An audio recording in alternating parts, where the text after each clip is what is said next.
Semnan सूबे में मौजूद कावीर रेगिस्तान में 5 अक्टूबर 2024 की शाम 4.6 शिद्दत का जलजला महसूस किया गया।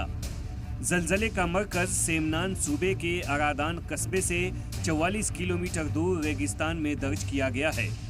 हैरानी इस बात की है कि यहाँ पर जलजला का आना एक हैरान करने वाला वाकया है, क्योंकि आमतौर पर यहाँ जलजला आता नहीं है।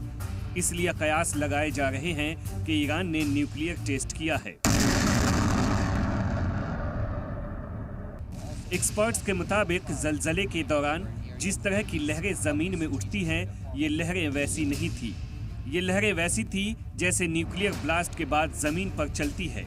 इसलिए दुनिया भर के डिफेंस एक्सपर्ट और साइंसदान ये दावा कर रहे हैं कि ईरान ने न्यूक्लियर टेस्ट किया है, वो भी चुपके से, क्योंकि इकलौते जलजले के बाद कोई आफ्टर शॉक नहीं आई।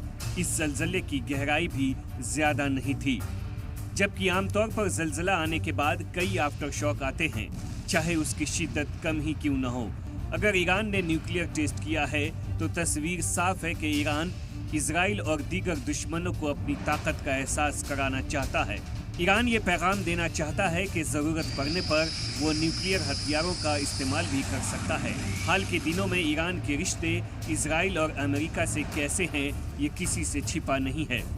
अगर ईरान में न्यूक्लियर टेस्ट होने के सबूत मिलते हैं तो इससे आलमी सियासत का माहौल बदल जाएगा। इजराइल और अमेरिका ईरान से भड़केंगे। वेपन ग्रेड मटेरियल कहां से आया, किसने दिया, इसको लेकर भी पूरी दुनिया में खलबली मच जाएगी। सलाम टीवी के लिए नदीम अहमद की रिपोर्ट।